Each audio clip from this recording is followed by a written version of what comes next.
Good morning, Halifax. It is Saturday, March the 21st. I got it right today. Woohoo! Yes. Good morning. How is everybody doing? In fact, it would be cool to hear back from you. So if you're so inclined, leave some comments below and let us know how you're all making out at home, and if you're going crazy with the kids at home or struggling to get your work done or whatever's going on. We'd be very curious to know how you're all doing too. But we're doing good at the shops. Online store is up and running, getawayfarm.ca. Go check that out.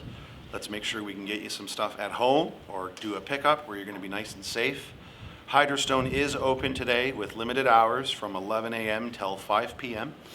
And we are limiting folks in the store to 2 or 3, depending on the situation, just to maintain social distancing. So we do have some supplies set up to make sure that everybody's safe, gloves and cleaners and all these things. So we would recommend that you do your shopping online or do a pickup.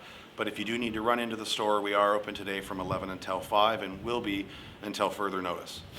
So I thought today it might be fun to just talk to Tom a little bit and ask him what a typical day up here is. You know, with much more familiarity what happens in the shops because you see us at work down there doing our stuff, but this is the side of things that you don't get to see a lot of. So I was wondering, Mr. Tom, sir, why don't you tell the folks what a typical day is up here? What are the things you have to do every single day regardless? Well, right now during the winter, we mainly focus on just keeping the animals bedded, putting straw out for them, keep them nice and warm. We'll put feed out for them every day, so we'll take some of the nice silage that we've made up from the summer and give them that.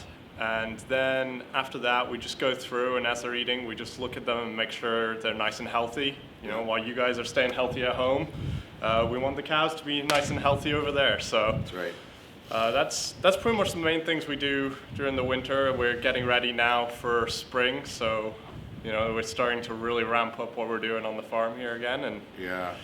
that's going to be keeping us very busy soon. Yeah, the issue of spring this year and planting and all of the work that has to go in over the next period of time is really up in the air, and that's something that I'd like to talk about tomorrow, is the food security situation in Nova Scotia and what we can all do to help with that. But Tom, you mentioned silage.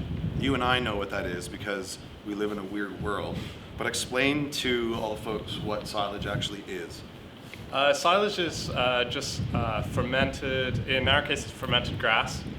Some people have corn silage where they take the whole corn stalk and the cob of corn and everything. The whole they plant, kind of right? mash it all up, Yeah. and they put it in a pile, and they drive a tractor on it to push all the air out. Yeah. And then once they've done that, they cover it with plastic and it'll ferment, and then they have it for over the winter and possibly into the next year, so that they have feed constantly for the cattle, and it should be about constant quality. Right. So the idea with silage then is to get the air out of it, whether it's in bale form or pile form. Yes, Right. and so that is the key. Air is your big enemy. So as long as you can get the air out, you're good. Right. And so you just feed grass silage, right? You don't feed anything else, grains. No, 100% grass silage. Cool. So that's how that works. That's how what we you do.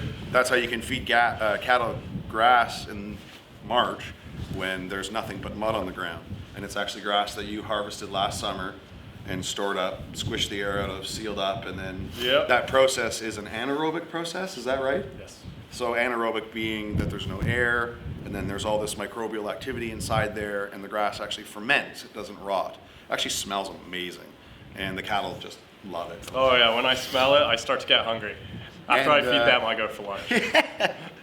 And what kind of, so the big thing in our industry, the economics of beef production, is live weight gain.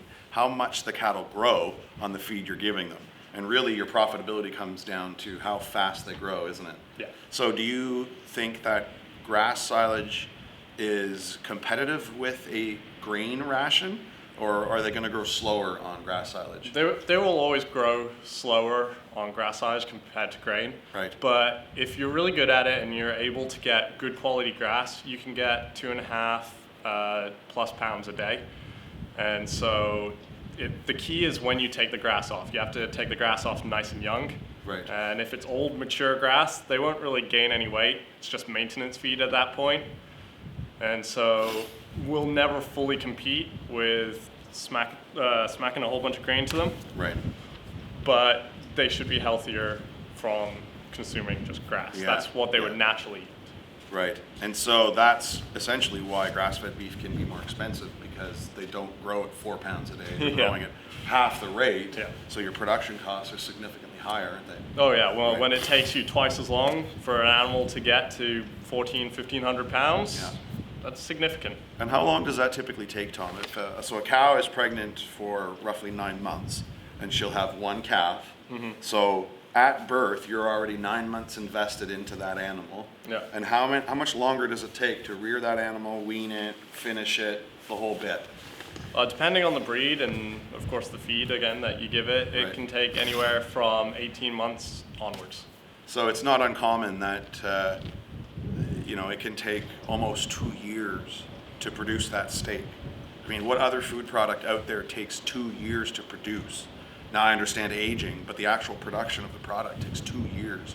So that's why beef is supposed to be kind of the fanciest of the meats. It's nothing to do with anything but the fact that it just takes a lot more time and energy and money to rear one of these animals, as opposed to like a pig who's pregnant for 3 months, 3 weeks, 3 days, oddly enough, and have huge litters and have multiple litters a year.